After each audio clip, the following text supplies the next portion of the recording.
네, 고맙습니다. 이 뜨거운 성원, 이 대회가 끝날 때까지 보내주시기 바랍니다.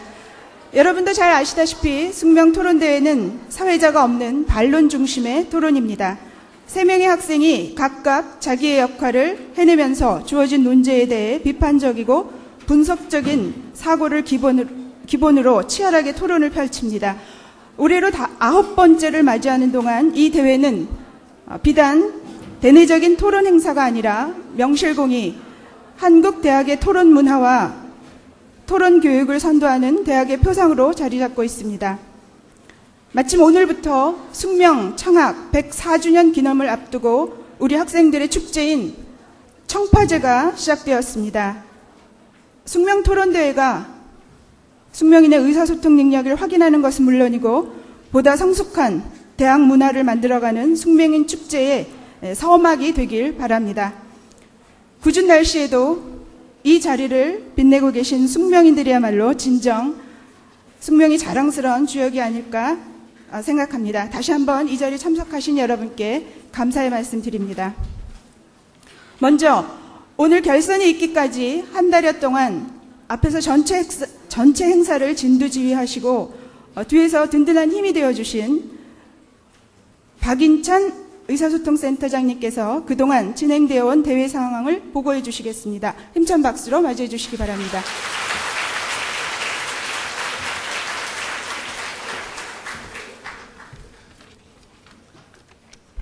네, 안녕하세요. 의사소통센터장 맡고 있는 영어영문학부의 박인찬 교수입니다.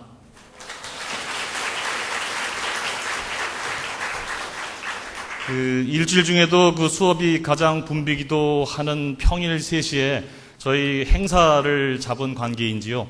아니면 학생 여러분들의 뜨거운 관심 탓인지 지금 행사장이 사실 꽉 차고 뒤에 의자를 좀 정돈하느라고 약간 좀 어수선할지 모르겠습니다.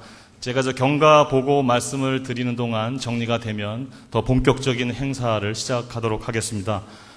먼저 오늘 비가 오는 궂은 날씨인데도 참석해 주신 우리 사랑하는 숙명여대 학생 여러분, 그리고 오늘 최종 결선 대회를 위해서 멀리서 혹은 가까이서 심사를 해주기 위해서 오신 외부 선생님들, 그리고 존경하는 총장님, 그리고 교양교육원장님 방문 참석해 주셔서 대단히 감사합니다.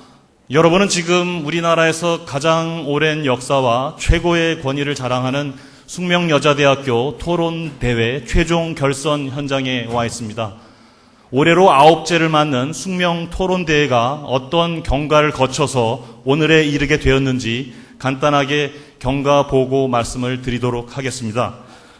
저희 의사소통센터에서는 그동안 올해의 토론대회를 준비하고자 여러 회의를 거쳐서 대주제로서 복지, 여성 리더십, 그리고 올해 토론대회의 논제로서 전면 무상급식 정정하겠습니다. 학교 무상급식 전면 실시해야 된다는 논제를 토론의 주제로 정하게 되었습니다. 주제가 정해진 이후에는 다음의 절차에 따라서 면밀한 그리고 공정한 심사를 거쳤습니다. 정확하게 말씀드리면 4월 26일부터 5월 6일까지 학생들로부터, 즉 재학생들로부터 참가 신청과 논술문을 받았습니다. 논술문이라 하는 것은 참가 신청과 함께 예선에 필요한 기초 자료가 되겠습니다.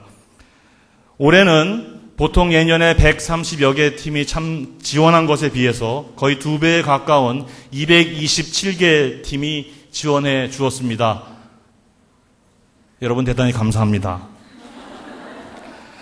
학생 명수로는 팀당 3명인 것을 환산한다면 총 681명의 숙명 재학생이 올해의 토론대회에 지원해 주었습니다.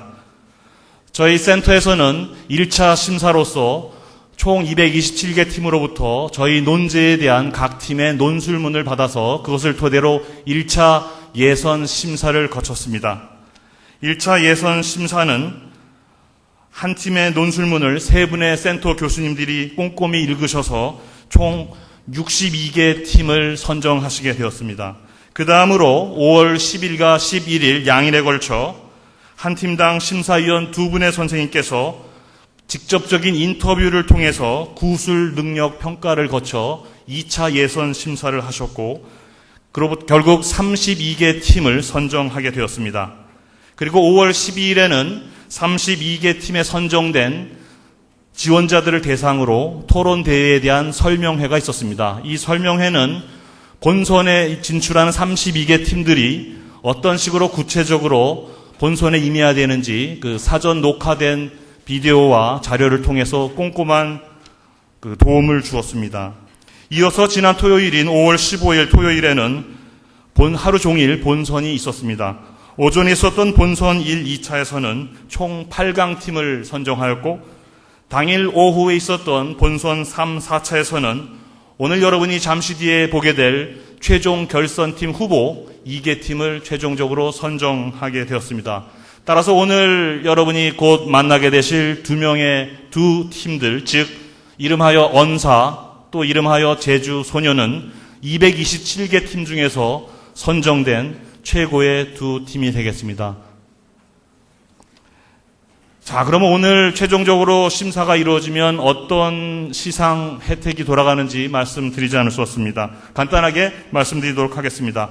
오늘 최종 결선에 오른 두 팀 중 한 팀, 즉 최우수상을 받게 되는 한 팀에게는 총 300만 원의 해외 연수 지원금 및 격려금 그리고 상패가 주어지게 되겠습니다. 그리고 오늘 최종 결선에 올라온 또 다른 한 팀, 즉 금상팀에게는 240만 원의 해외 연수 지원금과 격려금 그리고 상패가 주어지겠습니다. 저희 토론대회는 본선에 입상한 팀 모두에게 시상을 하는 전통을 지켜오고 있습니다. 4강에 진출했던 그러나 안타깝게 최종 결선에 오르지 못했던 은상 두 팀에게는 합해서 총 400만 원의 해외 연수 지원금과 상패가 주어지겠습니다. 그러니까 팀당 200만 원이 되겠지요. 그리고 8강에 오른 동상팀 4팀에게는 팀 다 합해서 총 120만 원의 격려금과 상장이 주어지겠습니다. 그리고 아울러 본선에 진출한 나머지 장려상 8팀에게도 총 120만 원의 격려금과 상장이 주어지겠습니다. 이러한 수상자 가운데에서 해외 연수 대상자를 저희가 또 추리게 되는데요. 그것은 최우수상, 금상, 은상까지 수상한 학생들은 내년에 저희가 토론대회를 갖게 될 때 봉사그룹으로서 청의 일원으로 포함이 됩니다. 그리고 오늘 이 자리를 빼곡히 채워주신 우리 청중 여러분께도 지금 갖고 계신 토론평가서를 꼼꼼히 잘 작성하시면 여러분의 선생님들께서 평가하셔서 우수평가상이라는 것을 마구 드릴 예정입니다. 이상이 경고 말씀입니다만 끝으로 매해 그렇습니다만 올해가 9회째 계속되도록 본 숙명토론대회를 지원해 주신 총장님을 비롯해서 특히 저희 의사소통센터가 올해 처음으로 발족된 교양교육원에 소속이 되면서 갖는 첫 번째 토론대회이기도 합니다. 매년 그렇지만 대회가 거듭될 때마다 지원을 아끼지 않으신 학교 당국 총장님 그리고 교양교육원장님, 직원 선생님 그리고 저의 동지인 센터 교수님들께 무한한 감사의 말씀을 드리고 이상으로 경가보고의 말씀을 대신하도록 하겠습니다. 감사합니다.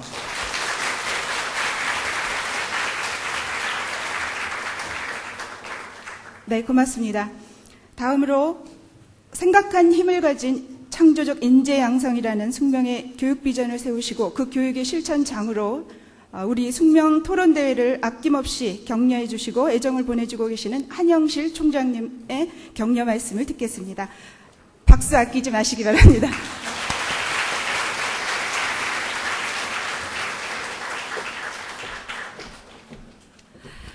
안녕하십니까? 정말 반갑습니다.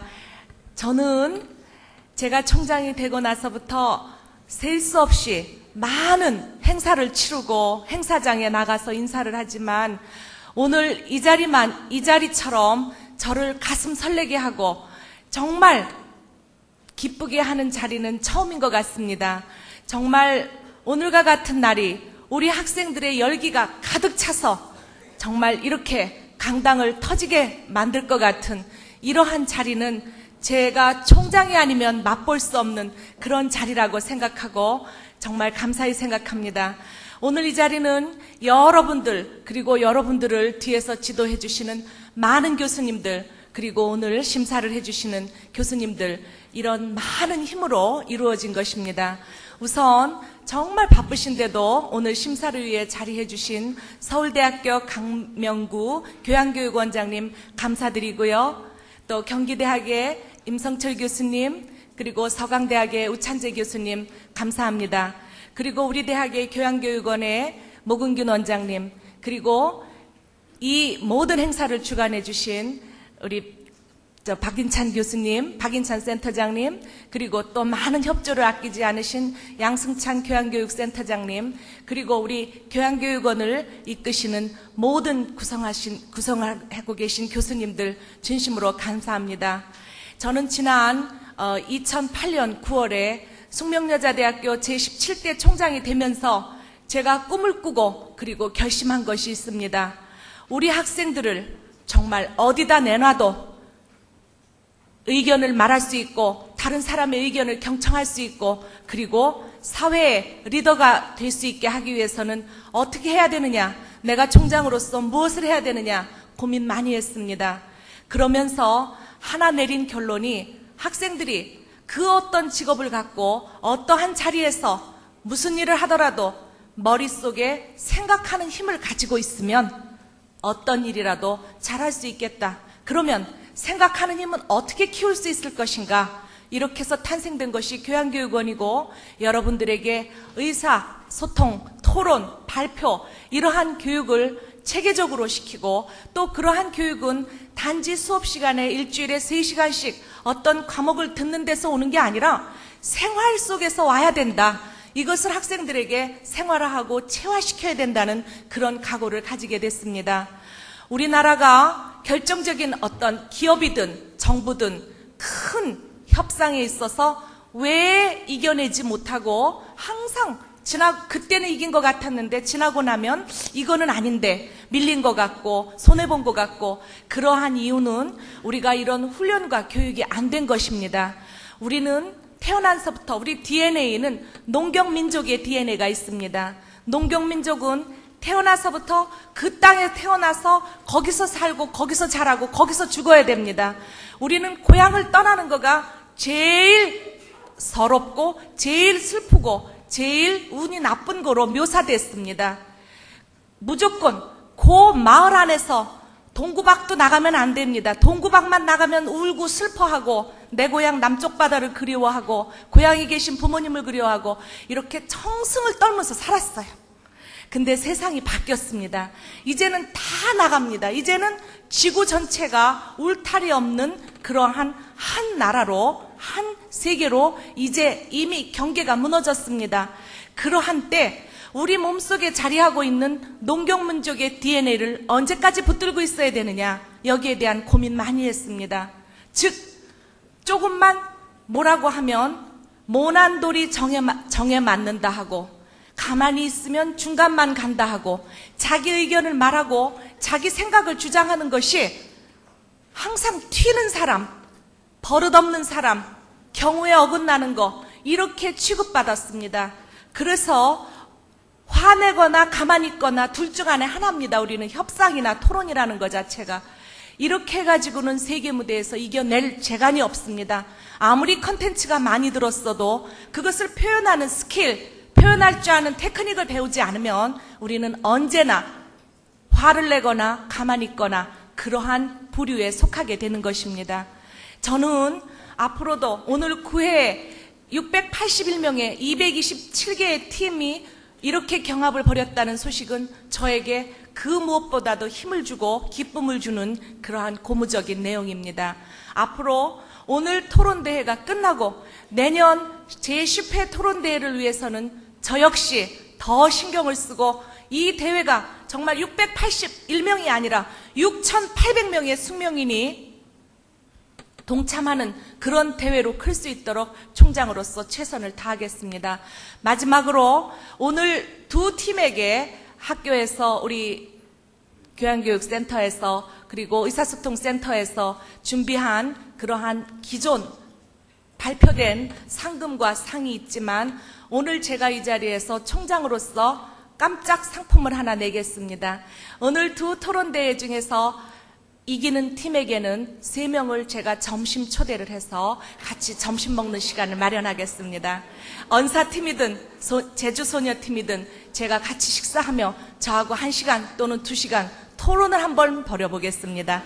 여러분의 마지막 실력을 한번 겨뤄보겠습니다. 저를 이겨주십시오. 감사합니다.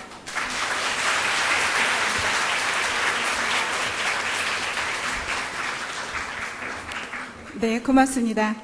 총장님 격려 말씀은 항상 저희들의 큰 힘이 됩니다.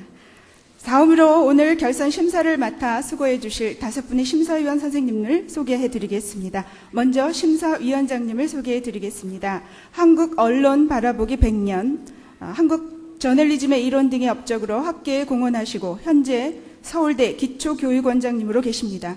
서울대 언론정보학부 강명국 교수님을 소개합니다. 큰 박수 부탁드립니다.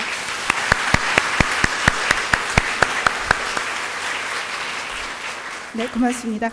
다음으로 4.19와 모더니티, 타자의 목소리 등의 저서로 국문학계와 한국 평론계의 업적을 쌓아오신 서강대 국어국문학과 우찬재 교수님을 소개합니다.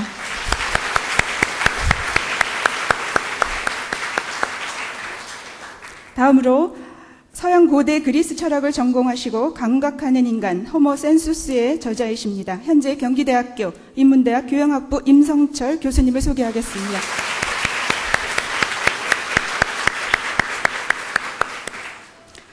오늘 토론 주제와 관련하여 교육의 불평등, 여성과 학교 교육 등의 전문가로 교육계에서 활발한 업적을 남기고 계신 분이십니다. 아시아 여성연구소 소장을 지내신 바 있는 우리 대학 교육학과 오재린 교수님을 소개합니다.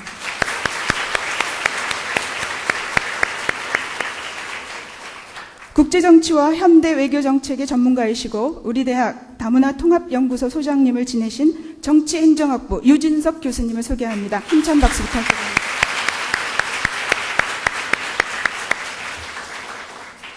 네, 고맙습니다. 여러분들께는 공개되지 않지만 결선이 끝난 후 이 5분의 심사위원들께서는 치열한 토론을 하십니다. 공정한 판정을 위해 다시 한번 큰 박수로 5분의 심사위원님께 인사를 드리십시오. 자, 이제 본격적인 토론을 위해 무대를 정리하는 시간을 잠깐 갖겠습니다. 준비하는 동안 숙명인 여러분들께 몇 가지 안내사항을 다시 한번 알려드리겠습니다.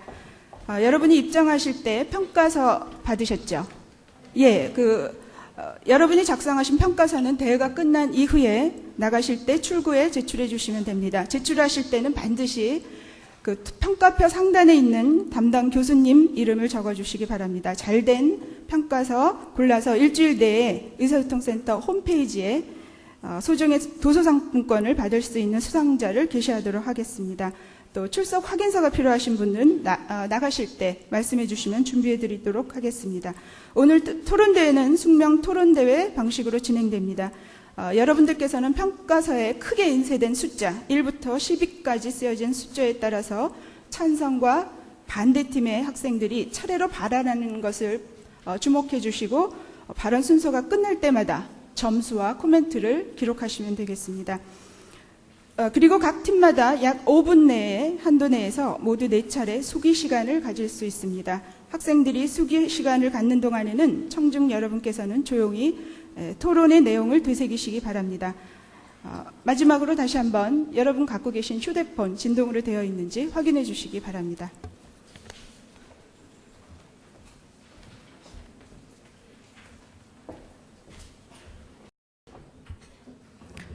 네, 오늘 결선에 오른 두 팀을 소개하기 전에 참고로 토론대회 1차 관문을 통과한 논술 합격팀 64팀 중에는 봉황, 백조, 뻐꾸기 등 새 이름들이 있었고 베르사유의 장미, 또 카모밀레 등의 꽃 이름을 표명한 팀도 있었습니다.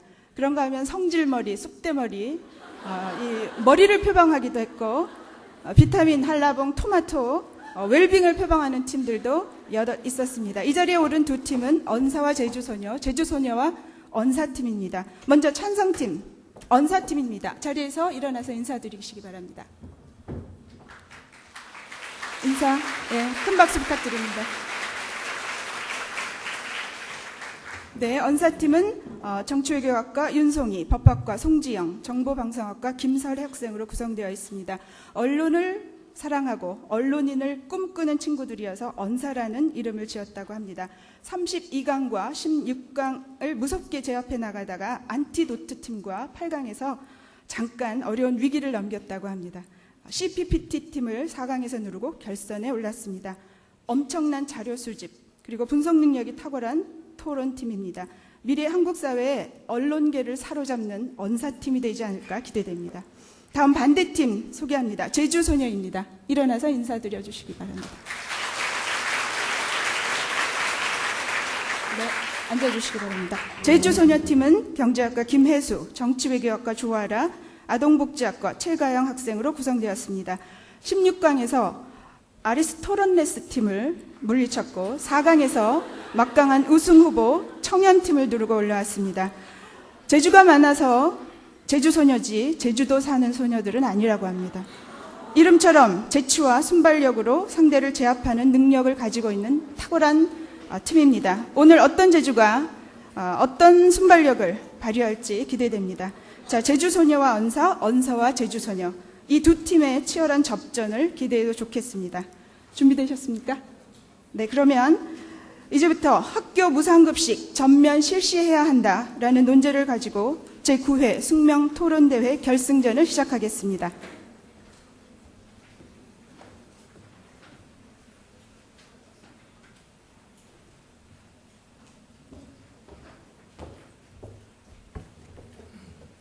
토론에 앞서 몇 가지 알려드리겠습니다. 첫째, 종료 30초 전에는 보드판을 들어 시간을 알려드리겠습니다. 토론 진행 시 반드시 진행 봉사자의 신호를 의식하도록 하십시오. 둘째, 수기시간 사용 방법에 대해 알려드리겠습니다. 수기시간은 각 팀당 총 5분을 4회로 나누어 사용할 수 있습니다. 수기시간 신청 시 몇 분을 사용할 것인지 반드시 알려주시기 바랍니다. 셋째, 농구카드 외에는 펼쳐놓을 수 없으며 보조 자료는 1개만 사용 가능합니다. 넷째, 공지 받으신 대로 아이 컨택 비율을 유지해 주시기 바랍니다. 토론을 시작하겠습니다.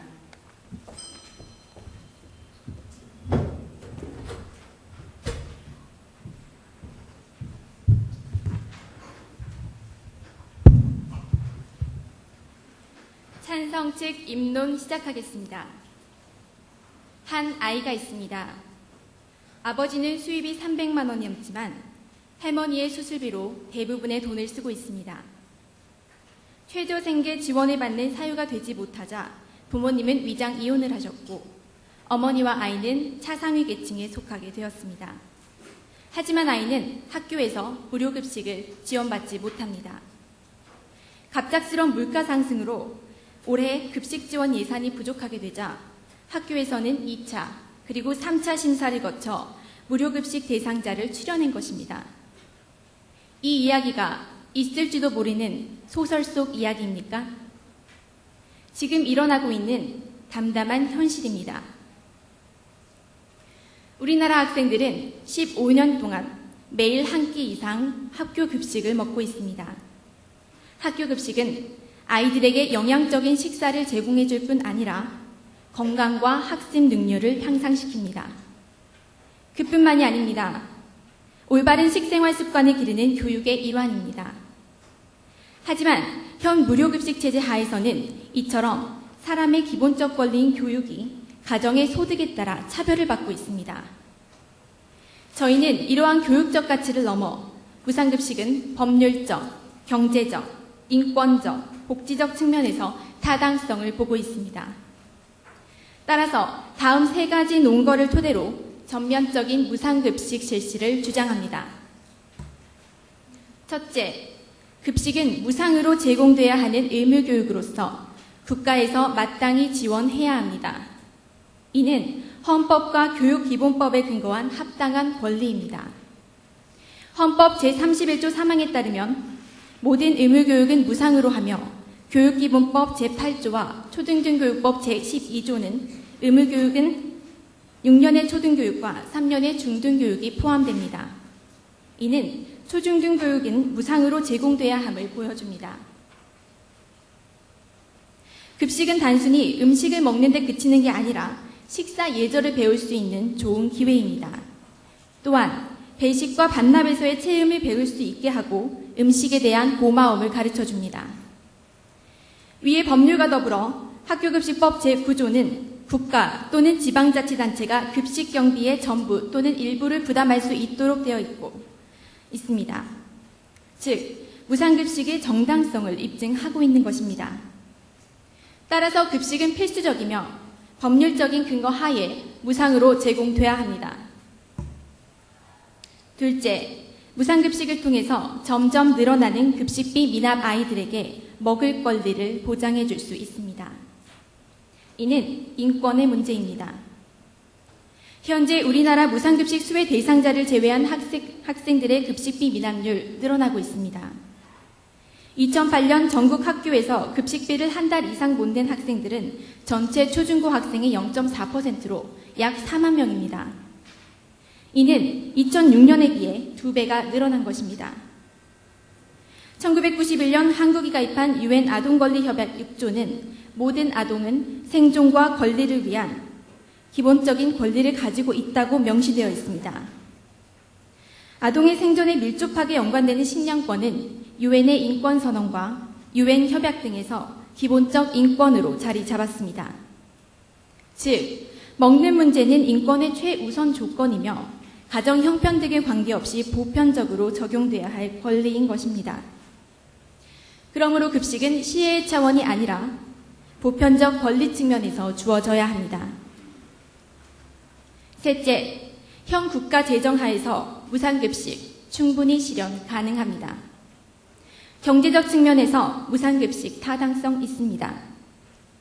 이는 무상급식에 대한 전국 지자체의 예산 편성 실태를 조사를 통해 확인할 수 있습니다. 예를 들어 전국 16개 시도 가운데 재정자립도 1위인 서울시는 연간 예산이 20조 원이 넘지만 무상급식 지원 예산은 0원으로 전국에서 가장 낮습니다. 반면 재정자립도 9위인 경남 합천은 불필요한 예산을 줄여 초중고 무상급식을 위한 예산 17억 원을 마련했고 재정자립도 15위인 경남 합천은 전주시를 제외한 지역에서 무상급식을 전면으로 실시합니다. 즉, 무상급식은 예산의 문제가 아니라 의지의 문제인 것입니다. 오늘날 무상급식은 보충적, 시혜적이라는 말로 사회의 효율성이라는 준거에 따라 고려되고 있습니다. 하지만 급식은 분명 가난한 아이들에게 온정적으로 베푸는 시혜의 차원이 아닙니다. 단순히 밥 한 끼 무료로 주는 게 아니라는 것입니다. 이는 교육의 일부이고 인권의 문제이며 더 나아가 우리나라의 미래를 짊어지게 될 아이들에 대한 투자입니다. 여기엔 부자와 가난한 아이들, 차등이 있을 수 없습니다. 무상급식은 높은 수준의 복지국가를 이루는 가교이며 현실적으로도 못할 이유 전혀 없습니다. 이에 따라 저희는 전면 무상급식을 주장합니다. 이상으로 찬성 측 입론 마치겠습니다.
반대측 첫 번째 확인 질문 시작하겠습니다. 먼저 무상급식 전면 실시를 한다면 그에 할당된 예산은 한정되어 있습니다. 그렇다면 한정된 예산 안에서 실시하는 무상급식, 질적인 측면에서의 충분한 하락 예상할 수 있습니다. 인정하십니까? 질적인 하락 문제는 무상급식을 실시하고 아니하의 문제가 아니라 다른 차원에서 논의돼야 할 문제라고 생각합니다. 어떤 차원에서 논의돼야 한다는 말씀이십니까? 급식의 질이라는 것은 무상급식을 실시하지 하냐 아니냐의 문제가 아니라 현재 차원에서 꾸준히 실시되어야 할 문제라고 생각하는 겁니다. 그렇다면 현재 예산 안에서 질적인 하락 없이 무상급식 전면 실시 가능하다는 말씀이십니까? 무상급식 실시한다고 해서 급식의 질이 떨어진다는 보장 있으십니까? 또한 말씀드렸다시피 급식의 질은 지금 무상급식을 전면적으로 실시하냐 아냐의 문제에서 다른 차원의 문제로 논의되어야 한다고 생각합니다. 다른 차원이 무엇인지 반론에서 더 구체적인 사안 말씀해 주시기 바랍니다. 찬성 측 입론에서 무상급식 전면 시행, 의지의 문제이지 예산의 문제 아니라고 발언하셨습니다. 그렇다면 찬성 측에서는 교육 예산을 가지고 무상급식 예산을 조달할 수 있다 했습니다. 그렇다면 이 재원은 지자체와 교육청의 5대5 분담으로부터 비롯이 됩니다. 그렇다면 이 재원의 80%가 중앙정부에서 비롯됨을 알고 계십니까? 저는 그러한 말씀을 드린 적이 없습니다. 교육 예산으로부터 조달된다고 말씀하신 적 없습니까? 교육 예산에서 편성된다는 말 하지 않았습니다. 그렇다면 교육 예산 안에 지자체로부터 무상급식 전면 실시 가능하다고 말씀하신 적 없습니까? 무상급식 실시는 편성된 예산 안에서도 할 수 있고 추가된 예산으로도 할 수 있으며 그 다음 세 가지 제3의 대안에 대해서는 반론에서 구체적으로 말씀드리겠습니다. 그럼 구체적으로 어떤 예산 안에서 가능하신다는 말씀이십니까? 말씀드렸다시피 예산을 더 증액할 수도 있는 문제고 증액하지 않고 현재 나와 있는 세금의 운영을 탄력적으로 운영할 수도 있으며 그게 아니더라도 그 3대안이 있다는 말씀입니다. 그러니까 세금 확보가 가능하다는 말씀이신데 이게 어떻게 증액 가능한지 어느 부분에서 사용할 것인지에 대한 설명 필요하다고 봅니다. 예, 설명해 드리겠습니다. 찬성 측은 복지의 측면에서 무상급식 전면 실시해야 한다고 언급하셨습니다. 맞습니까? 맞습니다. 네. 그렇다면 보편적 복지에 대한 정의 언급해 주십시오. 보편적 복지라는 것은 보편적 복지와 시혜적 복지 나눠질 수 있습니다. 그렇다면 보편적 복지가 무상급식 전면 시행이 학기 중에는 보편적 복지 보장하고 방학 중에는 보편적 복지 보장할 수 없는 불안정한 정책이라는 점에 대해서 인정하십니까? 저희는 방학 외의 결식 아동들에 대해서는 언급한 적이 없습니다. 다만 보편적 복지는 방학이든 학기 중이든 보장돼야 하는 거 아닙니까? 그렇기 때문에 보편적 복지 아닙니까? 지금 말씀하시는 거는 방학 중에서도 해야 되고 그럼 보편적 복지라는 거는 방학 외에서도 해야 되고 학기 내에서도 해야 된다는 것입니다. 그럼 무상급식 인정하시는 겁니까? 네? 지금 무슨 말씀하시는지 잘 모르겠습니다. 말씀하신 보편적 복지는 그 안에 무상급식이 포함된다는 말씀입니다. 네, 이상으로 반대측 첫 번째 확인 질문 마치도록 하겠습니다.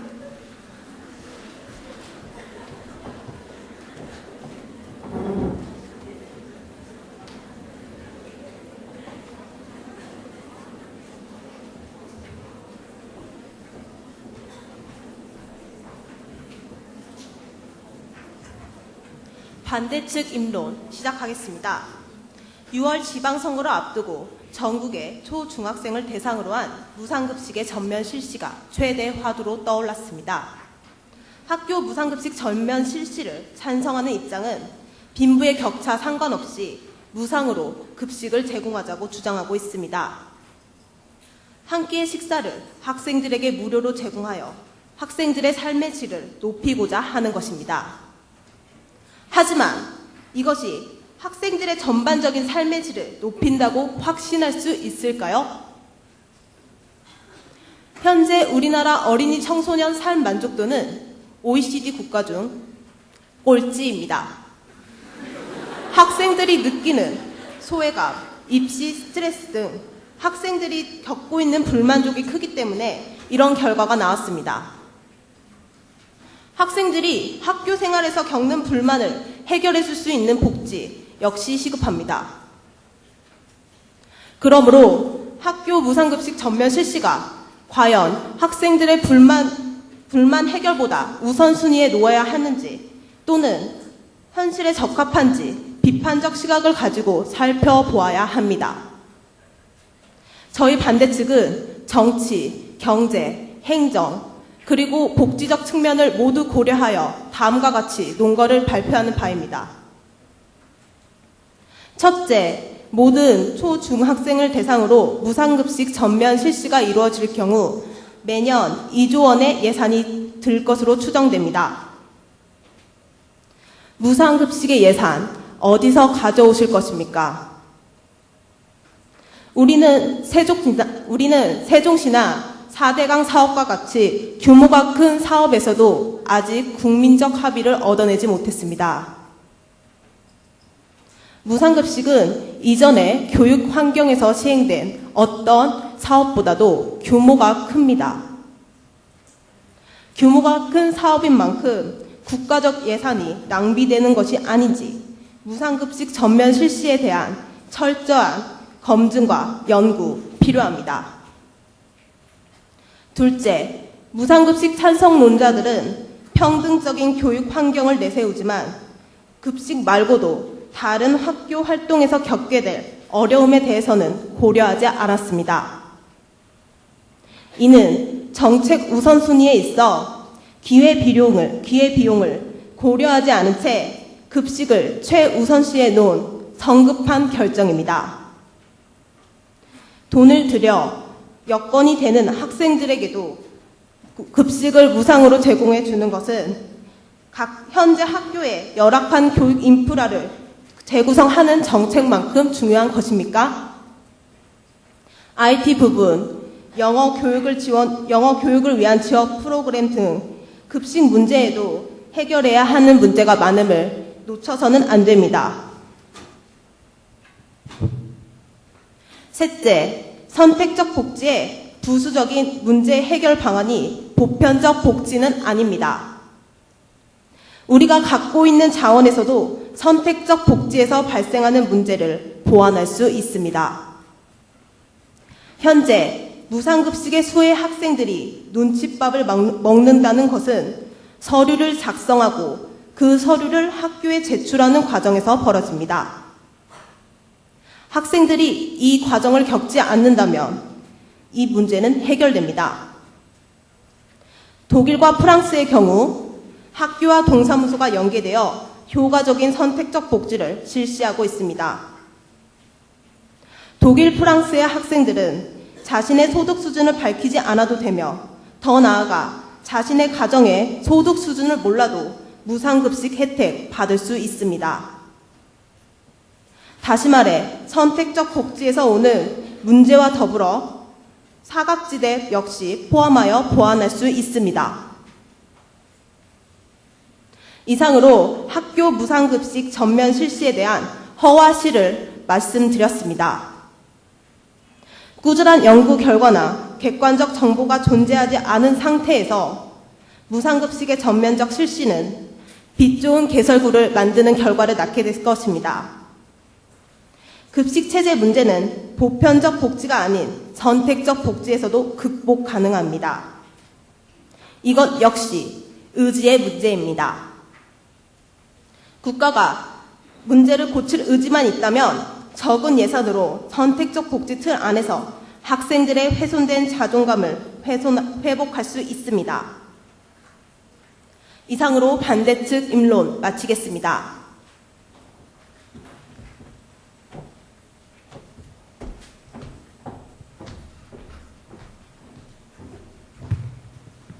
찬성 측 확인 질문 시작하겠습니다. 입론 잘 들었습니다. 경제적 측면에서 예산 낭비라고 하셨습니다. 그런데 그 예산이 세금을 증액해야만 가능한 것일까요? 아닙니다. 저희는 세금을 증액해야 한다고 말씀드린 적 없습니다. 예, 알겠습니다. 현재 지방재정에서 채무가 가장 많은 부분이 어디라고 생각하십니까? 글쎄요, 답변 부탁드립니다. 네, 도로 건설 분야입니다. 네, 알겠습니다. 무상급식을 보편적인 복지라고 하셨습니다. 맞습니까? 예, 맞습니다. 네, 그렇다면 급식은 의무교육 대상일까요? 의무교육은 무상으로 해야 한다는 것은 헌법에 나와 있습니다. 하지만 그 무상에 대한 해석 차이는 존재합니다. 예, 그럼 만약에 급식이 의무교육이 아니라면 급식의 교육적인 효과는 인정하시는 겁니까? 급식의 교육적인 효과 인정합니다. 네, 하지만 그럼 학교 급식은 결국 교육 중에 하나인 거군요. 학교 급식에서 이루어지는 교육, 지금의 현재의 학교 급식에도 충분히 시행할 수 있습니다. 이것을 꼭 무상교육 실시로 이루어져야 한다는 것은 어불성설입니다. 네, 충분히 알겠습니다. 그렇다면 혹시 법률 중에 의무교육 대상인 그 자녀를 학교에 보내야만 하는 조항이 있다는 거 알고 계십니까? 예, 알고 있습니다. 어떤 조항입니까? 방금 말씀하신 그 조항 알고 있습니다. 무슨 법에 포함되어 있습니까? 교육법에 포함되어 있습니다. 그렇지 않습니다. 초중등 교육법입니다. 예, 교육법 안에 초중등 교육법은 포함되는 것입니다. 그렇지 않습니다. 개별법입니다. 네, 알겠습니다. 네. 그럼 몇 조인지 알고 계십니까? 예, 모릅니다. 말씀해 주십시오. 예, 68조 1항에 나와 있습니다. 잘 모르시는군요. 네. 인간의 가장 기본적인 권리가 행복을 추구하는 것 맞습니까? 예, 맞습니다. 그렇다면 밥 먹는 것 행복에 들어가지 않을까요? 행복에 들어갑니다. 하지만 저희는 현재 무상급식 전면 실시가 아닌 현재 급식에서도 선택적 차별이 현재의 급식 체제에서도 충분히 모두가 행복할 수 있다고 대안도 말씀드렸습니다. 어떤 대안을 말씀하신 거죠? 독일과 프랑스의 예시 분명히 알려드렸습니다. 네, 그렇다면 현재 논의 중인 무상급식, 아이들의 행복할 권리 맞습니까? 현재 어떤 무상급식 말씀하시는 것입니까? 밥 먹는 권리가 아이들의 행복에 포함된다는 거 인정하시는 겁니까? 그거는 인정하지만 방금 말씀하신 네, 무상급식이 알겠습니다. 여기서 확인 질문 마치겠습니다.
찬성 측 반론 시작하겠습니다. 제일 먼저 반대 측에서 잘 모르시는 것 같은 법에 대해서 한번 설명해 드리겠습니다. 초중등 시행법 제25조에 의하면 의무교육 대상인 자녀를 학교에 보내지 않는 학부모는 현재 의무교육의 제도상 처벌을 받게 되어 있습니다. 그렇다면 저희가 질문하는 것은 학교로 강제로 보내는 조항은 있고 그 강제로 보내는 학교에서 밥 먹을 권리는 선택사항입니까? 저희는 그 조항 반대 측에 다시 한번 알려드립니다. 또한 헌법적 해석 잠깐 해드립니다. 현재 우리나라 법률 자체는 애초부터 무상급식을 가정하고 있지 않습니다. 그렇기 때문에 자의적 해석 가능합니다. 그렇다면 무상급식을 현재 헌법에서 완전 배제하고 있습니까? 그렇지도 않습니다. 또한 제9조 학교급식법 제9조를 살펴보면 국가 또는 지방자치단체는 보호자가 부담할 경비의 전부 또는 일부를 부담할 수 있게 되어 있습니다. 현재 일부라면 전부도 가정 중인 것입니다. 즉 전부 또는 일부라는 얘기는 전부라는 사항도 충분히 법률적에서 가정하고 있다는 소리입니다. 반대 측 입론 반박하겠습니다. 첫 번째, 입시 스트레스, 불만, 그런 학생들의 불만사항 해결하기 위해서 오히려 더 선별 지원 가능하다고 말씀하셨습니다. 그렇다면 현재 시스템 완벽하지 않은데 그 시스템에서 탈락하는 학생들 불만 왜 제기합니까? 불만 그렇게 사항 해결하실 수 있으시면 현재 시스템으로 보완하실 수 있으셔야죠. 저희는 그렇지 않다고 생각합니다. 두 번째, 세부 서울시 4대강 예산 이런 거 말씀하셨지만 저희는 그런 거 절대 얘기한 적 없습니다. 폭격 4대강 예산 현재 나라에서 22조 원 쓰는 걸로 알고 있습니다. 22조 원 쓰는데 우리 지금 세금 낼 때 4대강 시행한다고 해서 세금 더 낸다고 몸소 느끼고 계십니까? 저는 반드시 2조 원이 더 증액된다고 해서 우리한테 실제 체감으로 돌아올 거라고 생각하지 않습니다. 또한 평등적인 면 말고도 그 외 어려움 고려해야 한다고 말씀하셨습니다. 그런 말씀하시면서 기회비용 말씀하셨는데 그렇다면 아이들이 차상위 계층에서 탈락해서 학교 급식의 미납자 대상이 되고 그렇게 돼서 그 아이들이 굶는 거 그것 역시 기회비용입니까? IT 영어 지원 프로그램 등 충분히 다른 걸로 복지 지원하다고 말씀하셨습니다.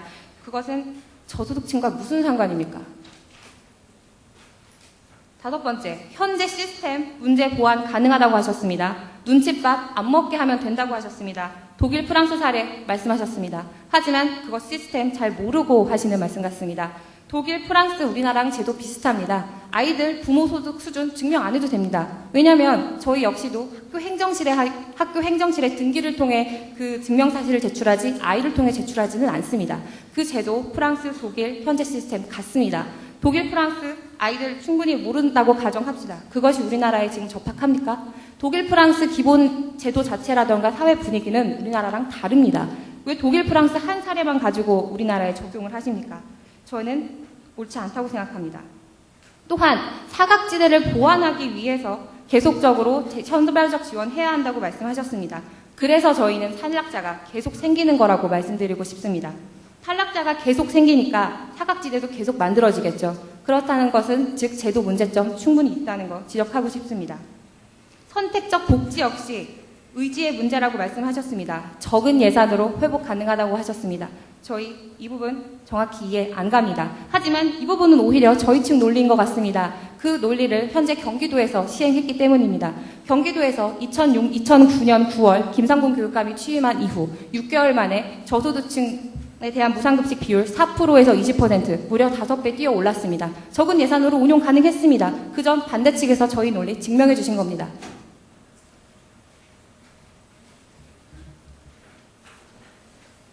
이외에 법률적 근거, 법률적 근거 또 하나 있습니다. 현재 2010년 3월 달에 국민영양관리법이 제정이 됐고 9월 27일부터 시행 중인 법이 있습니다. 이 법의 제정 취지는 정부는 모든 국민의 올바른 영양 증진을 위한 노력을 할 수가 있고 그것에 대한 국가 및 지방자치단체에서 이를 시행해야 하는 의무 규정입니다. 이 법의 제정 취지에서 어린이에 관련한 부분이 있습니다. 저소득층 아이들은 영양 부족이 되고 부자 아이들은 영양 과잉이 되는 현상을 교육을 통해서 강제하겠다는 겁니다. 저희는 그 교육 무상급식으로 충분히 실현 가능하다고 생각합니다. 찬성 측 발로 마치겠습니다.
반대 측 확인 질문 시작하겠습니다.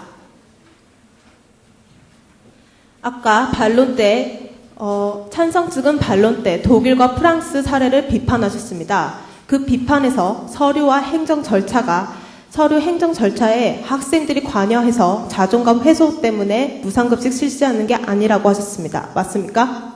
학생들 발언에선 제가 말한 적이 없습니다. 그러면 자존감 훼손에 대해서 서류를 직접 제출할 때 그리고 직접 작성할 때 문제 발생하는 거 아니라고 말씀하셨습니다.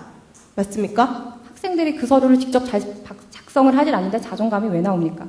작성하지 않는다고 하셨습니다. 그러면 무상급식 왜 지금 실시해야 합니까? 지금 그것이 논의 대상인데 그것을 제가 왜 확인 질문에서 대답을 해야 합니까? 지금 무상급식 실시, 자존감 훼손 때문이 아니라면 왜 실시해야 합니까? 제1 우선순위가 무상급식 실시가 왜 지금 이렇게 나왔습니까? 그 논의가 왜 나왔는지 설명해 주십시오. 논의가 왜 나왔는지는 그쪽에서 말씀하신 포퓰리즘을 말씀하시는 거고 이것은 학술적인 논의입니다. 논의의 시작 배경이 여기서 지금 토론 주제입니까? 저희는 분명 포퓰리즘을 입론과 반론 때 말씀드린 적 없습니다. 그리고 포퓰리즘에 대해서 지금 논할 것은 아니라고 생각합니다. 그렇다면 입론에서 정치적 배경 발언 왜 하셨습니까? 6월 2일 지방선거 말씀하셨습니다. 네, 맞습니다. 하셨습니다. 그거는 입론 때 지금 제가 확인 질문하고 있습니다. 하지만 답변 드리겠습니다. 그거는 최대 화두로 떠올랐다고 말씀드린 것입니다. 예, 알겠습니다.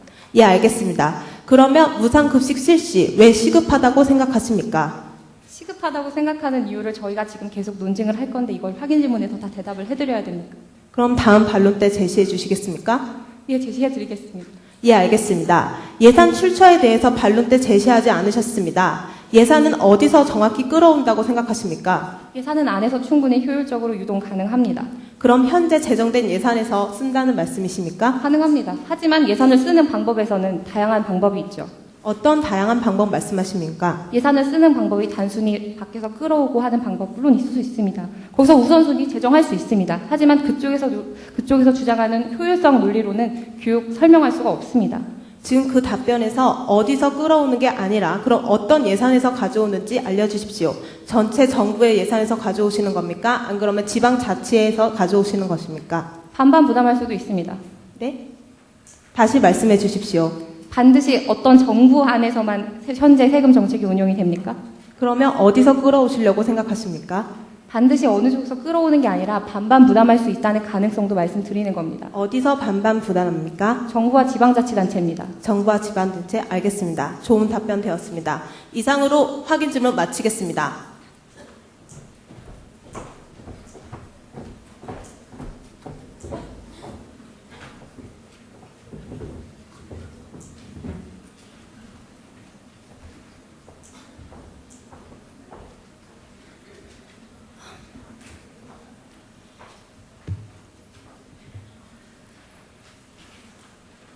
찬성 측의 입장 잘 들었습니다.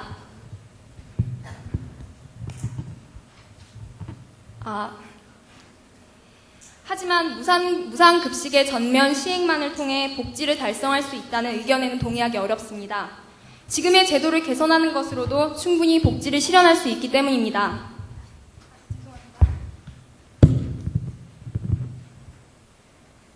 저희는 다음과 같은 이유를 들어 찬성 측의 주장을 반박합니다. 첫 번째로 기본적 인권을 말씀하셨습니다. 이곳에서 생존권이 지켜지지 않는다고 말입니다. 하지만 이곳 2010년의 대한민국 GDP 2만 달러를 넘는 이 대한민국은 200만의 아사자가 발생하는 북한이 아닙니다. 이곳에서 생존권이 지켜지지 않는다고 말씀하셨는데 생존권은 지켜지고 있습니다. 저소득층의 학생들은 무료로 급식을 지원받고 있습니다. 무료로 급식을 지원받고 있고 오히려 찬성 측에서 말씀해 주셔야 할 것은 저소득층 학생들이 겪는 자존감 훼손 문제를 말씀해 주셔야 한다고 생각합니다. 그리고 두 번째로 찬성 측은 국가 재정에서 편성해서 사용한다고 말씀하셨습니다. 찬성 측이 주장하는 예산 편성은 어느 부분의 편성입니까? 만약 교육 예산 33조 원 중에서 사용해야 한다면 무상급식 전면 실시 2조를 위해 다른 사업들이 다른 사업들의 진행이 중단되어야 함을 의미합니다. 만약 지자체와 정부가 반반씩 부담해야 한다면 이는 일견 각 지자체가 무상급식을 관리할 여건이 되는 것처럼 보입니다. 하지만 중앙정부의 지방전 재원, 즉 중앙에서 지방으로 흘러들어오는 재원율은 꾸준히 증가하고 있습니다. 결국 지자체의 세금이 아니라 중앙 재정을 끌어와야 하는 것입니다. 우리는 여기서 재정 건전성의 악화를 우려합니다. 우리나라가 재정 대비 지출을 40%대로 유지하고 있는 이유는 재정 보유가 국제 정세나 외부 상황에 의해 흔들리기 쉽기 때문입니다. 앞으로 우리나라에서는 고령화나 장애우를 위한 사업 대책도 마련해야 합니다. 국방비도 소모해야 하고 정부의 재정원은 하나로 한정되어 있습니다. 이 안에서 2조 원을 늘린다는 것은 재정 건전성을 악화할 우려가 있다고 봅니다. 그리고 세 번째로 찬성 측은 무상급식이 학생들의 영양교육을 책임질 수 있다고 하셨습니다. 하지만 영양교육은 지금의 급식 체제에서도 충분히 가능합니다. 무상급식 전면 실시를 통해서만 가능하다고 하시는 것은 다른 대안을 연구하지 않은 결과입니다. 현재 우리나라 초중학교 전체 98%가 학교급식 시행하고 있습니다. 이 제도 안에서 영양교육을 강화하여 건강권을 보장할 수 있습니다. 싱가포르의 사례를 들겠습니다. 싱가포르는 TFA라는 프로그램을 통해 무상급식을 시행하지 않고도 학생들의 영양권을 책임지고 있습니다. 그리고 네 번째로 찬성 측은 무상급식의 전면 시행만이 보편적 복지를 가능하게 한다고 하십니다. 무상급식의 혜택을 받게 될 모든 학생들은 자라서 고등학생, 대학생이 되거나 사회로 진출해야 합니다. 학기당 연간 150만 원의 고등학교 학비, 학기당 400만 원의 대학 등록금이 그들을 기다리고 있습니다. 한 달 4만 원 정도의 한 끼의 식사를 받다가 한 해 150만 원을 부담해야 하는 상황이 생깁니다. 이때 이 학생들은 어떠한 행동을 취해야 합니까? 찬성 측에서 말하는 보편적 복지가 이것입니까? 현재 선택적 복지 내에서도 저소득층 학생들은 무료급식을 지원받습니다.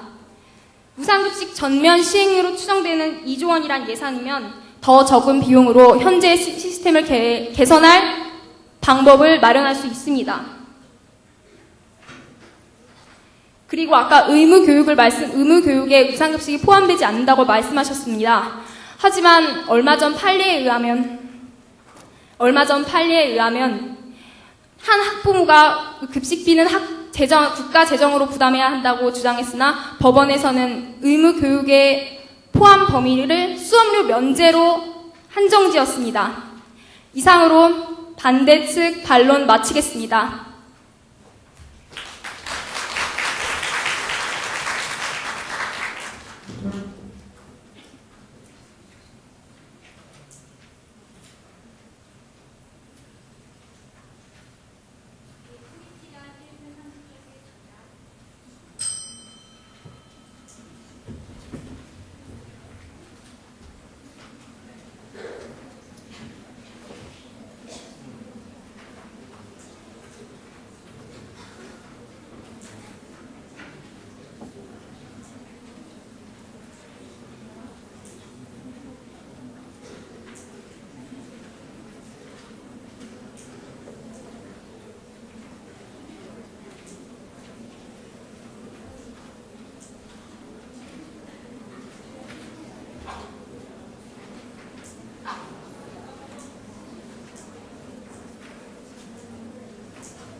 반대 측 반론 잘 들었습니다. 지금 제도로 아이들이 충분히 아이들의 복지 이룰 수 있다고 하셨습니다. 맞습니까? 우리나라 국가 및 시도의 예산 편성 어떻게 이루어지고 있는지 아십니까? 말씀해 주십시오. 약 1년마다 편성되는 거 기본적으로 알고 계셔야 한다고 생각합니다. 그렇다면 예산을 짤 때 전년도 수치에 근거해 예산을 줄이거나 늘릴 수 있다는 것 인정하십니까? 예산을 짤 때는 각 사업에 배당된 구체적인 계획안을 내놓아야 통과되어 발정받을 수 있는 걸로 맞습니다. 알고 있습니다. 예, 맞습니다. 그렇다면 그 변수가 작년 대비 올해 예측하는 예산에 영향을 미칠 수도 있다는 것 인정하십니까? 다시 한 번만 말씀해 주십시오. 예상이라는 것은 그 변수를 인정하신 겁니다. 맞습니까? 변수라니 어느 변수를 말씀하시는 겁니까? 예산에 영향을 줄 수 있는 변수들을 말씀드린 겁니다. 그 영향을 줄 수 있는 변수들이 어느 것인지 말씀해 주십시오. 예를 들어서 물가 상승이 있을 수 있고 유통비도 있을 수 있고 여러 가지 많지 않습니까? 그렇다면 현재 선별적 지원 체제에서는 작년에 지원받았던 학생들 근거로 올해 지원받는 아이들 수를 대략적으로 예측해서 지금 하고 있다는 거 맞습니까? 농산물의 가격이 예측 물가 상승률을 반영한다는 걸 알고 계신다면 국가 재정에서 부담해야 하는 금액이 커질 것으로 질문의 보입니다. 요지를 조금 잘못 알아들으신 것 같은데요. 다시 말씀해 주십시오. 선별적인 지원 급식 체제 하에서 작년에 지원받았던 학생들의 수를 근거로 올해 지원받을 학생들의 수 예측한다는 거 알고 계십니까? 이것은 사실 질문이 잘 이해되지 않습니다만 이것은 무상급식의 예산 책정 때도 같은 논리로 적용하겠다고 봅니다. 결국 작년에 예산받은 지원들을 근거로 해서 올해 지원받은 아이들 대략적으로 예측합니다. 그렇다면 현 무료급식 체제 하에서는 예산의 선 정책으로 지원받는 학생들 중에 엄격한 재심자 통해서 탈락하는 아이들 생깁니다. 인정하십니까? 예산의 선 정책이란 무엇이고 재심자 탈락이란 무엇인지 말씀 좀 해주십시오. 여기 있는 모든 분들 알아들으셨을 거라 믿습니다. 알아들으셨습니까? 죄송합니다. 다음 질문 드리겠습니다. 정부가 무상급식을 실시하는 데 비용 마련하는 법 뭐가 있습니까? 무상급식 실시 비용은 찬성 측에서 해주셔야 한다고 봅니다. 전면 무상급식을 실시할 예산은 어디서 나오는 것입니까? 그러면 추가 예산을 편성하는 것, 다른 예산을 쓰는 것 다 불합리하다는 말씀이십니까? 무슨 말씀이십니까? 제 질문에 대답을 해주셔야 할 것 같습니다. 전면 제가 확인 질문을 할 시간이고 만약에 정부가 무상급식을 실시한다면 그 방법에 있어서 추가로 예산을 편성하거나 다른 활동에 들어갈 예산을 끌어서 쓴다는 것 모두 불합리하다는 말씀이십니까? 현재 진행되고 있는 무료급식 사업 지원은 지금 복지 예산으로 편성이 되고 있습니다. 그것은 추가 예산이 아닙니다. 그렇다면 그런 방법을 쓰는 것 외에 다른 방법이 있다면 어떻게 하시겠습니까? 그런 방법이란 것은 현재 무료급식 지원 방법 말씀이십니까? 다음 질문 드리겠습니다. 현재 차상위 계층의 무상급식 지원자 중 탈락자가 몇 %인지 알고 계십니까? 말씀해 주십시오. 예, 이상으로 찬성 측 확인 질문 마치겠습니다.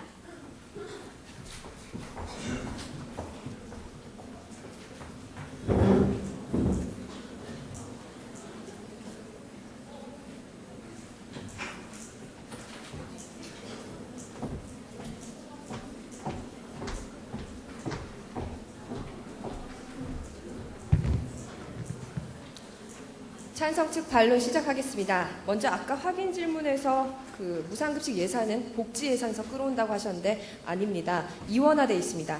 보건복지부와 그리고 교육과학기술부에서 이렇게 예산을 책정해서 하기 때문에 두 기준이 서로 다르기 때문에 상충해서 거기서 탈락하는 학생들도 생기고 해서 이런 제도적인 문제가 있음을 알려드립니다. 그리고 사법부 판단 기각됐죠. 하지만 판례를 끝까지 읽어보면 부정하지는 않았습니다. 오히려 궁극적으로는 무상급식으로 가야 한다고 판시했습니다. 다만 현재 국가 재정이나 그 현실적인 면을 들어서 기각한 것뿐입니다. 그리고 두 번째로 확인 질문 때 위화감이 아니라면 왜 무상급식을 하냐라고 말씀하셨습니다. 이에 대한 답변을 요구하셨죠. 위화감은 어디서나 느낄 수 있습니다. 위화감 심지어는 교복이라던가 그리고 신발 브랜드에서까지도 느낄 수 있습니다. 위화감 때문에 무상급식을 실시한다는 것은 진정한 해결책이 될 수 없죠. 우리는 급식을 의무교육으로 보기 때문에 무상급식 실시를 주장하는 것입니다. 그리고 네 번째로 재정 문제 현실적으로 가능하냐라고 하셨습니다. 결론부터 말씀드리겠습니다. 가능합니다. 현재 무상교육인 중학교에 돈을 내고 다니던 시절이 있었습니다. 자그마치 1년에 100만 원, 지금 수준으로 치면 110만 원 정도가 되겠습니다. 그 중학교 교육이 무상교육이 되기까지는 어떤 국가의 의지가 있었기 때문에 가능한 것이었습니다. 자세하게 말씀드리면 3년간 적용되는 한시법을 만들어서 지방재정에서 3년간 중학교 교사의 월급을 내주고 그 3년간 국가에서는 중학교 무상교육의 기틀을 마련한 것입니다. 즉 국가에서는 그 우선순위를 교육에 뒀기 때문에 가능한 것입니다. 그리고 다섯 번째로 왜 꼭 무상급식이어야만 하느냐고 하셨습니다. 그 당위성에 대해서 말씀드리겠습니다. 즉 선택적 복지로는 해결될 수 없는 문제에 대해서 말씀드리는 겁니다. 무상급식 예산이 어떻게 편성되는지 아십니까? 국가 예산은 주로 연초에 편성됩니다. 그렇다면 이 무상급식 지원 예산은 어떻게 편성할까요? 바로 전해의 지원 대상 학생들을 기준으로 해서 올해 무상급식 지원을 해야 하는 학생을 추정해서 무상급식 지원 예산을 편성합니다. 하지만 식재료 값이 올라가거나 물류 유통비 상승, 인건비 상승 등 예측 불가한 상황에 봉착하게 되면 애초에 지원을 약속했던 학생들은 탈락하게 되는 것입니다. 그래서 현재 보건복지부 조사 결과 54만 명 중 7만 명이 심사 기준에서 탈락하고 있습니다. 즉 현재 무상급식 지원 체제는 한계적으로 극복할 수 없는 체제입니다. 전체 무상급식을 통해서만 가능할 수 있는 겁니다. 그렇다면 탈락하지 않은 학생들은 제대로 된 지원을 받고 있을까요? 전혀 그렇지 않습니다.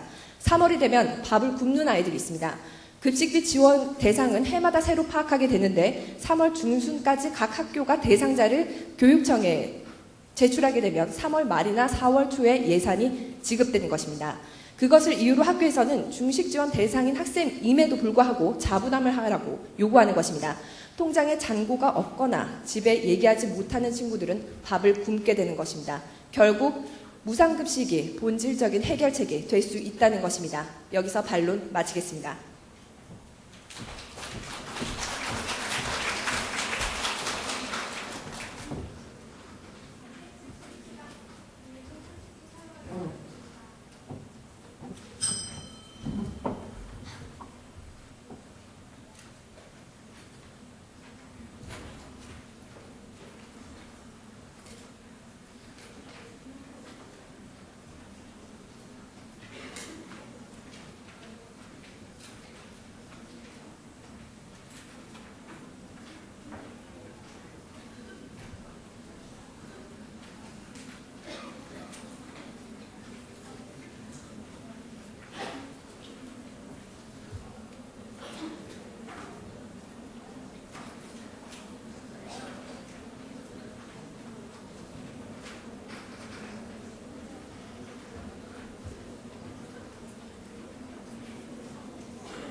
반대 측 마지막 반론 시작하겠습니다. 네, 찬성 측 반론 잘 들었습니다. 찬성 측에서는 예측하지 못한 탈락자 발생으로 인해서 현재 무상급식의 제도가 문제가 있다고 말씀하셨습니다. 이와 같은 논리로 도리어 반박하겠습니다. 1년 전에 책정되는 무상급식 전면 시행 예산 설사 있다고 칩시다. 그렇다면 매년 농산물 가격이 변동되는데 이에 대한 예측해서 무상급식 예산 부족할 수 있습니다. 매년 농산물 가격은 변동합니다. 지난달 서울시 농수산물공사에서 발표한 가락시장 주요 농산물 가격 동향에 따르면 풋고추, 무, 양파, 배추, 오이 등 식탁에 올라오는 주요 농산물 가격이 전년 대비 최소 31%에서 126%로 상승한 것을 알 수 있습니다. 이와 반대로 농산물이 폭락하는 경우도 발생합니다. 그렇다면 현재 중상위층 계층의 아이들, 부모님의 주머니로부터 급식비 나옵니다. 저소득층 아이들 국가가 부담해주고 있습니다. 이에 대한 등락폭 감안해서 급식비 변동한다 하더라도 지금 현재 실시되고 있는 무상급식 실시로도 충분히 커버 가능합니다. 두 번째로 반론 측에서는 확인 질문에서 세금 증진으로 예산 확보 가능하다고 말씀하셨습니다. 하지만 이는 도세 저항이 일어날 수 있습니다. 우리나라는 과거와 달리 현재 다양한 가정 형태가 일어나고 있습니다. 예를 들어 최근 급격하게 증가하고 있는 결혼하지 않은 1인 가정 등이 있습니다. 자녀가 없는 이들에게 무상급식 전면 실시를 위해서 세금을 내라고 주장한다면 저항감을 일으킬 수 있는 것 당연한 논리 아닙니까?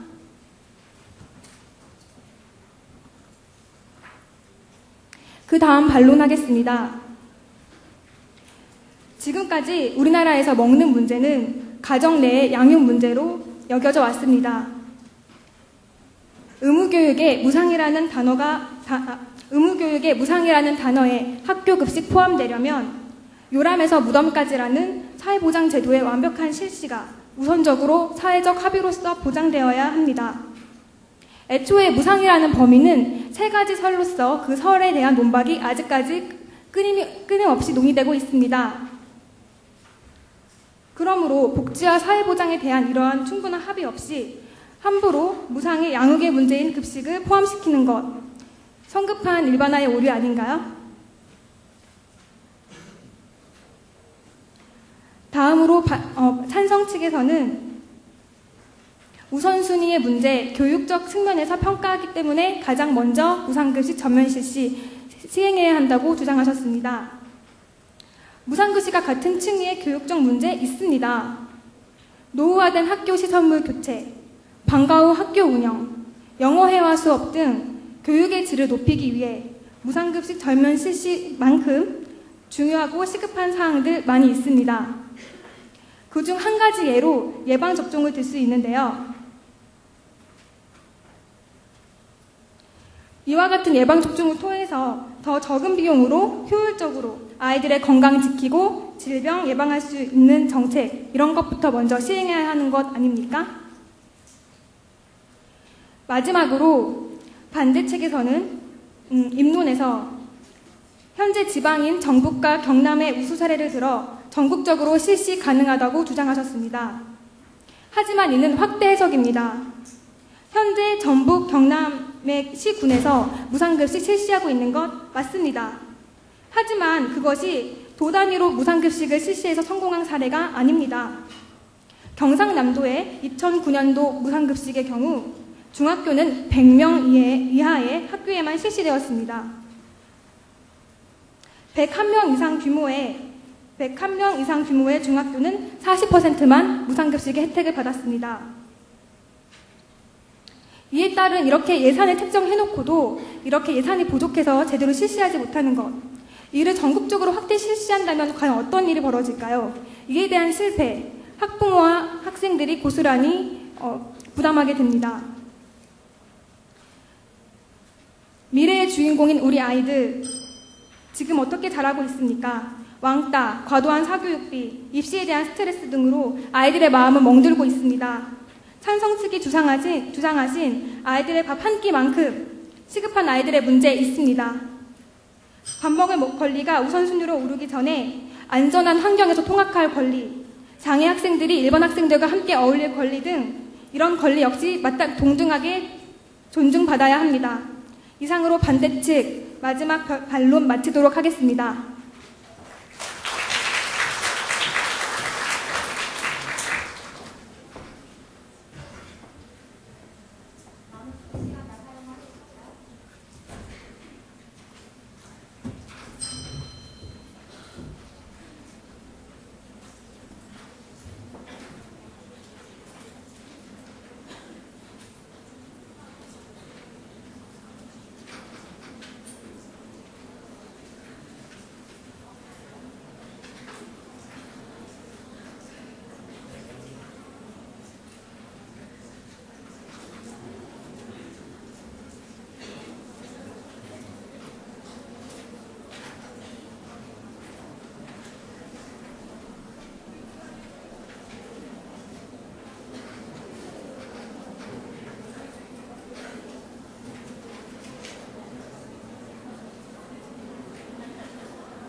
찬성 측 최종 발언 시작하겠습니다.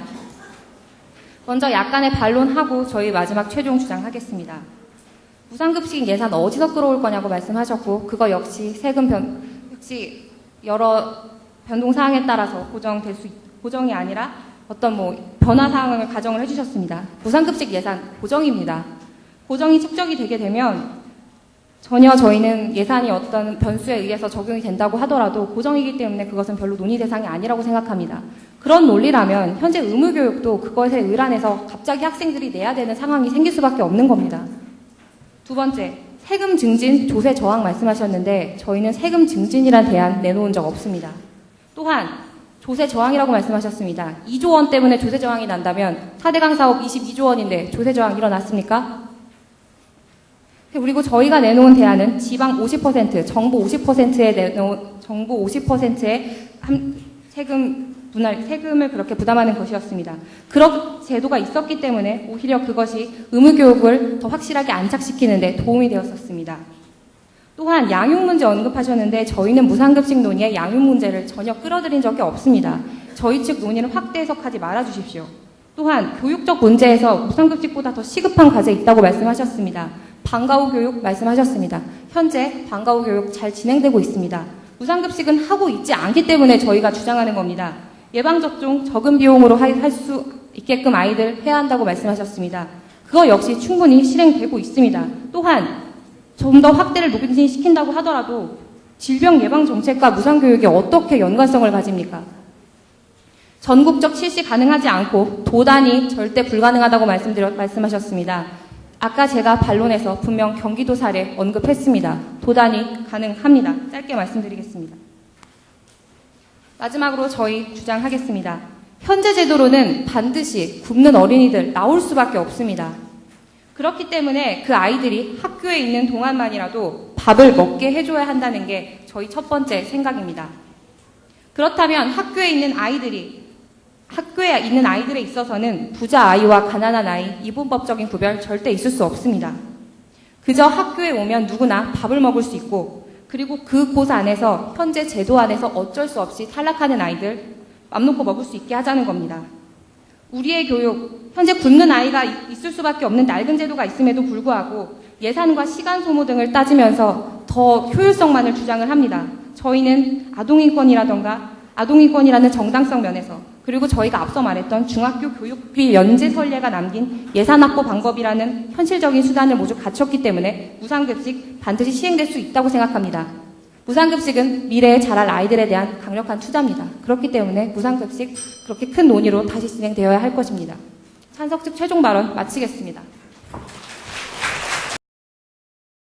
수상자인 숙명 리더그룹 청학생이 진행을 맡아 수고해 주시겠습니다. 이상으로 제1부 숙명 토론대 사회 마치겠습니다. 감사합니다.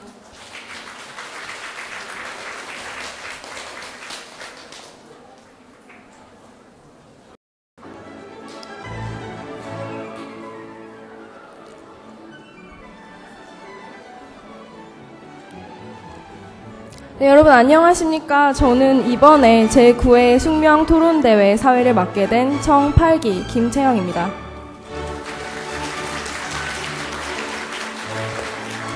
시작하기에 앞서 결승전의 언사팀과 제주소녀팀의 열띤 토론 잘 보았습니다. 여러분도 인상 깊게 보셨나요? 사실 저 또한 객석에서 토론을 지켜보면서 작년에 저렇게 저 자리에서 열띠게 토론을 했던 제 모습이 많이 생각이 났습니다. 또한 이 팽팽하게 오가는 확인 질문과 반론들을 보면서 아, 내가 저랬었구나 하는 생각과 함께 긴장이 되는 것은 여기에 나와서 토론을 하는 토론자나 앉아서 바라보는 청중이나 마찬가지가 아닐까 하는 생각도 해보았습니다. 또한 여러분께서는 지금 발표와 토론 수업을 듣고 계시면서 이 토론 결승전을 참관하고 계시는 걸로 알고 있는데요. 이제 상을 받는 모습을 보면 많이 부럽다는 생각도 들게 되실 거예요. 저도 재작년에 이제 결승팀을 보면서 아, 내가 꼭 내년에는 도전을 해봐야겠다라는 마음을 먹었었는데요. 언제 어디서나 기회는 열려 있고 또 여러분이 노력하신다면 또 승패는 그 승패 결과에 좌우되지 않고 그 노력의 결과가 여러분에게 굉장히 값진 열매가 될 수 있기 때문에 토론 대회에 적극적으로 참여하실 것을 제가 추천드리는 바입니다. 시간 관계상 심사평들을 모두 생략하고요.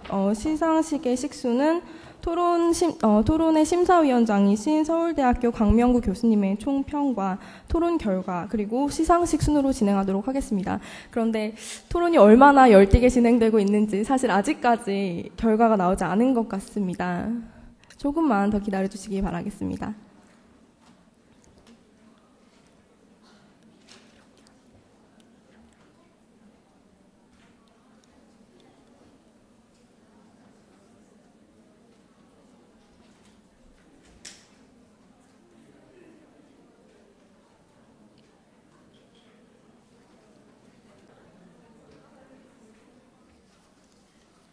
자, 먼저 심사위원장이셨던 잠시만 더 기다려주시기 바랍니다.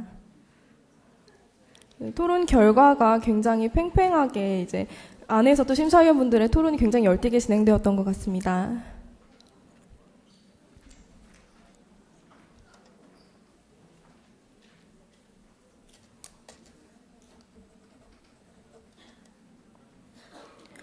네, 여러분 시간 관계상 심사평을 생략하기로 하고요. 지금부터 서울대 교양교육원장이신 강명구 심사위원장님의 총평과 여러분이 기다리시던 결과 발표가 있겠습니다. 강명구 교양교육원장님을 큰 박수로 맞아주시기 바랍니다.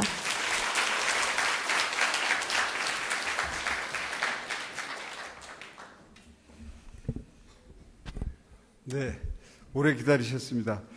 이거 어렵네요. 우선 발표하기 전에 지금 제가 바로 끝내야 됩니까? 아니면 조금 시간 주십니까? 괜찮습니까? 예. 평만 하면 됩니까? 최종 결과는 얘기하면 안 돼요?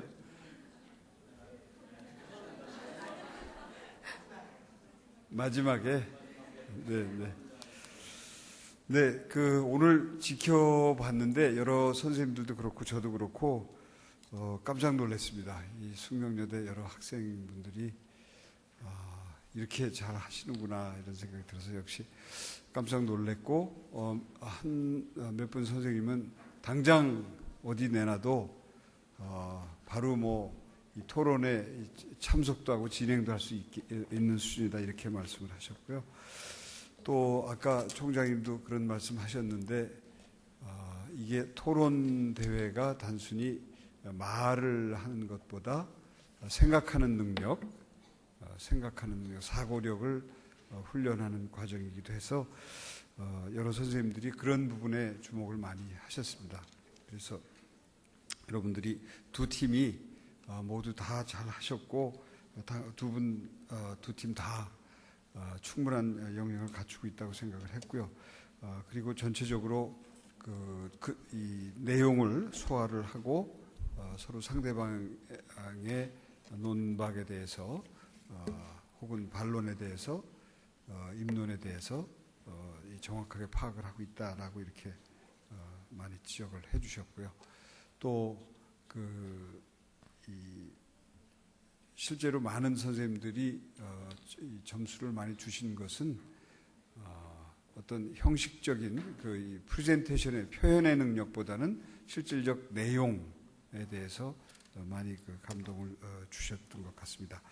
그래서 여러분들 아주 많은 경쟁을 거치고 올라오셔서 두 팀 다 상을 드렸으면 좋겠습니다만 고르라고 하시니 학교 측에서 그래서 심사위원들이 점수를 모아본 결과 이 만장일치가 안 나왔습니다. 만장일치가 안 나오고 저희가 5명 아닙니까?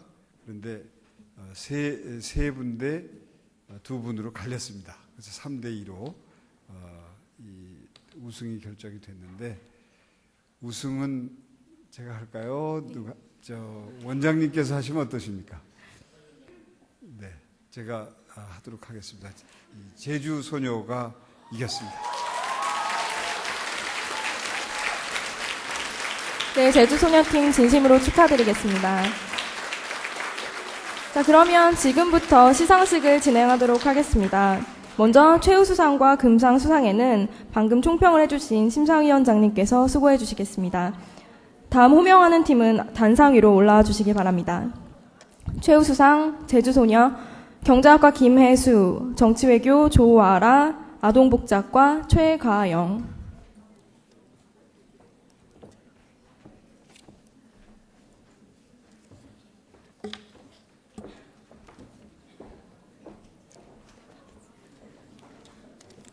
상장 최우수상 제주소녀 윤송이. 위 학생은 제9회 숙명토론대회에서 위와 같이 입상하였기에 상장과 부상을 수여합니다. 2010년 5월 18일 숙명여자대학교 총장 한영실, 죄송합니다. 제주소녀의 김혜수였습니다. 김혜수입니다. 지금 순서가 약간 뒤바뀐 것 같습니다. 정말 죄송합니다. 다시 호명하겠습니다. 상장 최우수상의 제주소녀 조아라입니다. 최우수팀에게는 해외 연수를 포함한 상금 300만 원과 상장 및 상패가 수여됩니다. 참고로 연수 장소는 일본입니다. 최우수상 김혜수. 상기 내용은 위와 같습니다.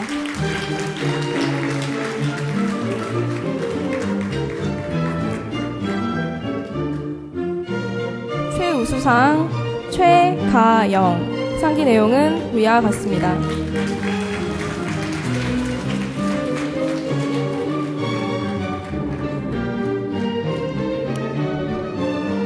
제주소녀팀 앞으로 나와 청중에게 인사해 주시기 바랍니다. 다시 한번 뜨거운 박수 부탁드리겠습니다. 진심으로 축하드립니다. 다음은 금상 시상이 있겠습니다. 호명하는 팀은 앞으로 나와주시기 바랍니다. 언사 정치외교학과 윤송이, 법학과 송지영, 정보방송학과 김설혜.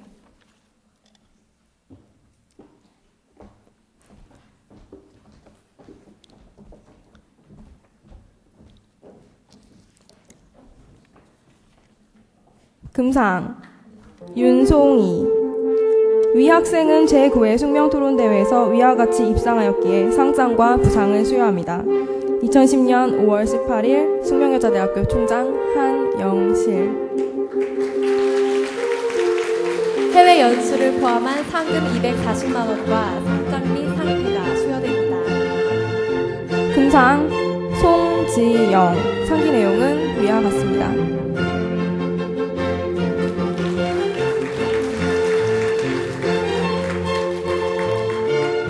금상 김설혜.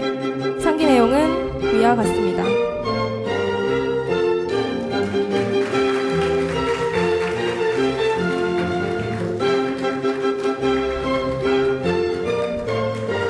언사팀 역시 청중을 향하여 인사해 주시기 바랍니다. 금상을 수상한 언사팀에게 다시 한번 뜨거운 박수 부탁드립니다. 다음으로 은상과 동상의 수상에는 모근균 교양교육원장님께서 시상하시겠습니다. 뜨거운 박수로 모근균 교양교육원장님을 맞이해 주시기 바랍니다. 은상입니다. 호명하는 팀은 앞으로 나와주시기 바랍니다. CPPT 법학과 나건희, 설경, 박수지.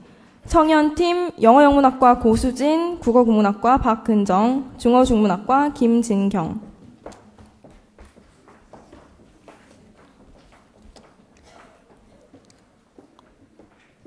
상장, 은상, 나건희. 위 학생은 제9회 숙명토론대회에서 위와 같이 입상하였기에 상장과 부상을 수여합니다. 2010년 5월 18일 숙명여자대학교 총장 한영실. 축하드립니다. 은상팀에게는 해외 연수를 포함한 상금 400만 원과 상장 및 상패가 수여됩니다. 상장, 은상, 설경. 상기 내용은 위와 같습니다.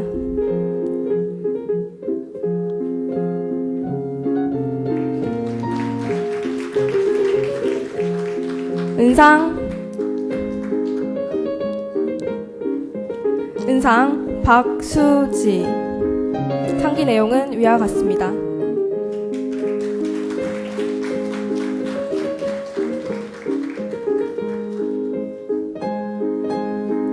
다음은 청년 은상의 고수진. 상기 내용은 위와 같습니다.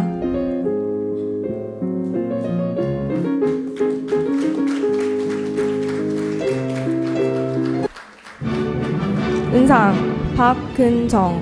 상기 내용은 위와 같습니다.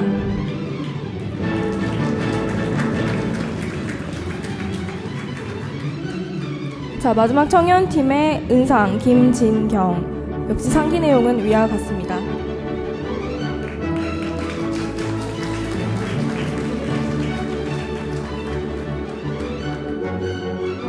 은상을 수상하신 팀들 모두 청중을 향해 인사 부탁드립니다.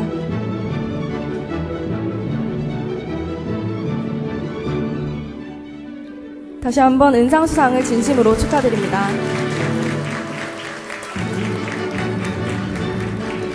다음은 동상 수상이 있겠습니다. 동상 수상에도 계속해서 모근균 교양교육원장님께서 수고해 주시겠습니다.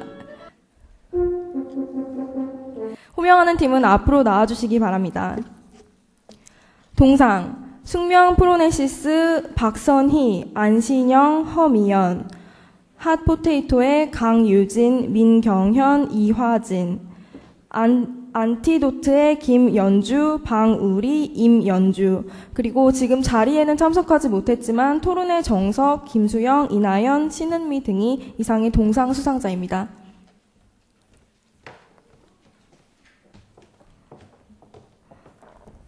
상장 동상 안신영. 위 학생은 제9회 숙명토론대회에서 위와 같이 입상하였기에 상장과 부상을 수여합니다. 2010년 5월 18일 숙명여자대학교 총장 한영실. 동상팀에게는 상금 120만 원과 상장이 수여됩니다.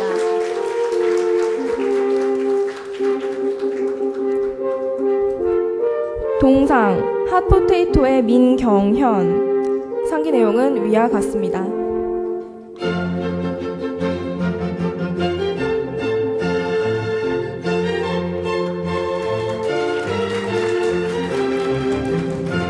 동상 핫포테이토의 이화진.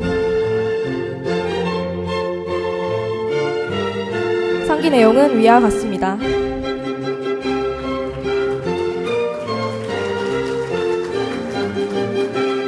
동상 안티도트의 김연주. 상기 내용은 위와 같습니다.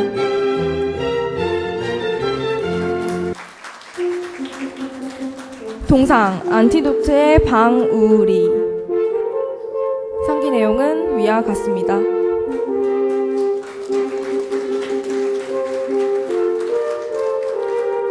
동상 안티도트의 임연주. 역시 상기 내용은 위와 같습니다. 동상을 수상하신 팀들 모두 청중을 향해 앞으로 나오셔서 청중을 향해 인사해 주시기 바랍니다. 다시 한번 동상 수상을 진심으로 축하드리겠습니다.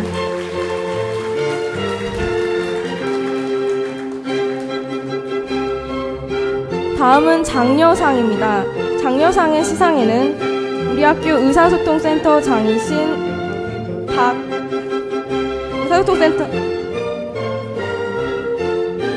죄송합니다. 자, 다음은 장려상입니다. 장려상 시상은 우리 학교 교양교육원의 의사소통센터장이신 박인찬 교수님께서 수고해 주시겠습니다. 호명하는 팀은 앞으로 나와주시기 바랍니다. SES 임선영, 이은경, 이세희, 신화의 박세영, 박지민, 박지원, 아리스토론레스의 유선민, 박연주, 강다은, 보난자의 강혜림, 이슬안, 장예원, 마스터의 최아라, 이기림, 진주희, 블루걸즈의 이미현, 신세희, 김화경, KSP의 신희선, 김수민, 박영하, 롤드의 장보람, 박수연, 이현지 이상 장려상 수상자들입니다. 현재 지금 아리스토론레스와 마스터팀은 참석하지 못한 걸로, 마스터팀 방금 도착하셨습니다. SES팀부터 수상하도록 하겠습니다. 장려상, 상장 임선영. 위 학생은 제9회 숙명토론대회에서 위와 같이 입상하였기에 상장과 부상을 수여합니다. 2010년 5월 18일 숙명여자대학교 총장 한영실. 장려상 팀에게는 상금 120만 원과 상장이 수여됩니다. 장려상 이은경. 상기 내용은 위와 같습니다. 장려상. 다음 장려상 신화의 박지민. 상기 내용은 위와 같습니다. 신화의 박지원. 상기 내용은 위와 같습니다. 다음은 보난자 팀의 강혜림. 상기 내용은 위와 같습니다.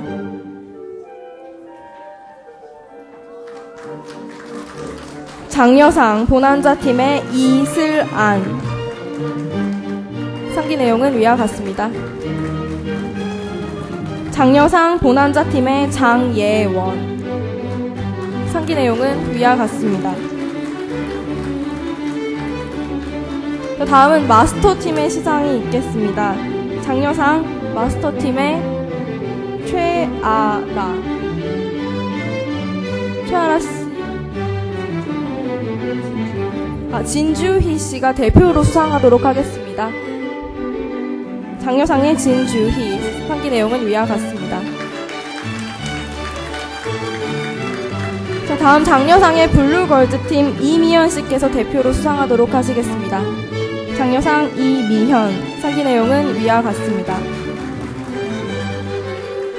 장려상 KSP의 박영하. 상기 내용은 위와 같습니다. 자, 장려상 마지막 팀인 롤드팀의 장보람. 상기 내용은 위와 같습니다. 장려상 박수연. 상기 내용은 위와 같습니다. 자, 모든 수상자들께서는 한 발 앞으로 나오셔서 청중을 향해 인사해 주시기 바랍니다. 다시 한번 수상자 여러분들의 수상을 진심으로 축하드리겠습니다.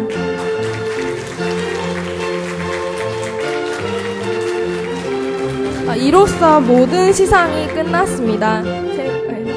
자리에 착석해 주시기 바라겠습니다. 자, 이로써 제8회 숙명토론대회를 모두 마치도록 하겠습니다. 자리해주신 청중 여러분들과 모든 심사위원님들 그리고 교수님들께 진심으로 감사의 말씀 전하겠습니다. 안녕히 가십시오.